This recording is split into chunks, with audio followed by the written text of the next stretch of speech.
আমাকে আমার স্বামী রাগের মাথায় এক মজলিসে ১, ২, ৩ তালাক বলে। এরপর থেকে আমি মানসিকভাবে ভেঙে পড়ি এবং স্বামীর সাথে রাগ করে একই বাসায় দুজনে ২ রুমে বাস করি। এর মধ্যে খাওয়া ও কথা বলা একসাথে করেছি ও বাইরে একসাথে গিয়েছি।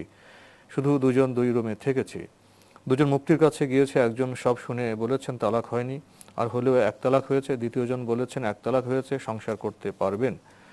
কিন্তু আমার সন্দেহ ও মনে ভয় ছিল। মনে হয়েছে আমাদের ৩ তালাক হয়ে গেছে, পাপ হবে মেলামেশা করলে। ১, ২, ৩ তালাক বলেছিল এই জন্য।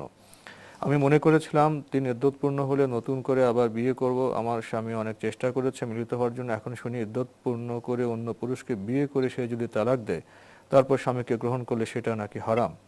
আমাদের তালাক হয়েছে জুলাইয়ের ২ তারিখে, আমরা একসাথে মিলিত হয়েছে অক্টোবরের ২ তারিখে। এখন যে আমরা একসাথে বসবাস করছি তাকে ঠিক হচ্ছে, না হলে এখন কি করতে হবে? না, এটা তো খুবই আপনাকে বলল তারা যে হয়নি, যে বর্ণনা আপনি দিয়েছিলেন, তারপরেও আপনি সন্দেহ থাকলেও এটা কেন? আর এই সময় যদি সন্দেহ থাকে তাহলে এখন আবার আপনার এই আকুতি কেন?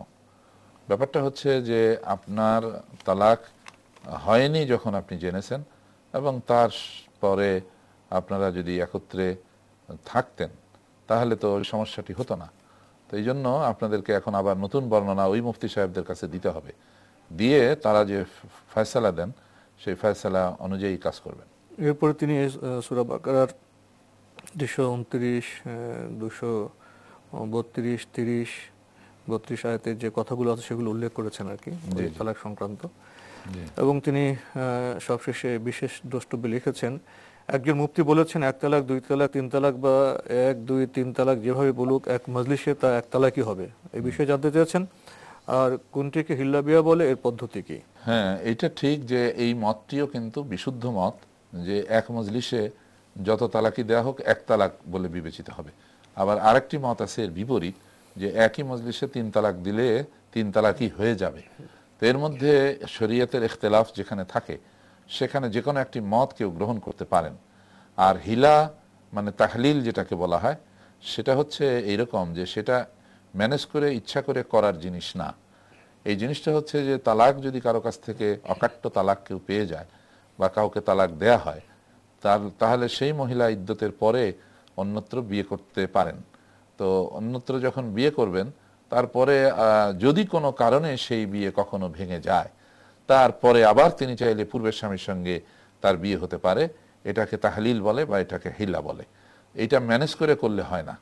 মানে যে আপনি বলে কয়ে নিলেন যে ভাই তুমি একটু বিয়ে করো, আবার তুমি ছেড়ে দেবে, আমাদের একটু হিলা করতে হবে, এরকম বলে কয়ে যদি করা হয় তাহলে কিন্তু এটি হবে না। প্রিয় দর্শক, এবার আমাদের হাতে একটি ইমেল। এটি পাঠিয়েছেন সাজ্জাদ হোসাইন, হালিশহর চিটাগং থেকে। লিখেছেন, If I saw that Tarabi is a start but I am not complete Sunnat of Isha, then what I will do? Complete Sunnat and then attend Tarabi, or attend Tarabi and then pray Sunnat? You attend Taraweeh and then pray Sunnah. That is the perfect. You need not to wait for Sunnat. Once the Jamaat is started for Taraweeh, you will join the congregation and you will complete the Taraweeh. Thereafter you will go for Sunnah. প্রসঙ্গে একটি প্রশ্ন করতে চাই। আমাদের সমাজে লক্ষ্য করা যায়, বিশেষ করে ফজর নামাজের সময়, ফজর নামাজ শুরু হয়ে গেলে তখন কিন্তু অনেকে সুন্নতটা পড়ে তারপরে ফরজে জয়েন করে। সেই ক্ষেত্রে উচিত হলো যে জামাত যখন শুরু হয়ে গেছে তখন আর তিনি একা একা নামাজ পড়বেন না, গিয়ে তিনি জামাতে শরীক হয়ে যাবেন। এরপরে পারলে তিনি সূর্যোদয়ের পরে সুন্নত পড়ে দেবেন, আর যদি নাও পড়েন তাহলেও তার ওই নিয়ম মানতে হবে যে জামাত শুরু হয়ে গেছে, জামাতে তিনি অ্যাটেন্ড করবেন। তাহলে আপনি জামাতের পরে সুন্নত পড়তে পারবেন না, সূর্য ওঠার আগে? জামাতের ইমিডিয়েট পরেও সুন্নত পড়া যায়। অনেকে এরকম মনে করেন যে প্রথম রাকাত মাত্র শুরু হলো, আমি তো জামাতে অংশগ্রহণ করতে না, পারবো। এই মনে করা ঠিক না। ঠিক না এটা। না, জামাত শুরু হয়ে গেলে জামাতে শরীক হয়ে যেতে হবে। তো আজকে আমাদের এখানেই শেষ করতে হচ্ছে। আপনাকে অনেক ধন্যবাদ। ধন্যবাদ।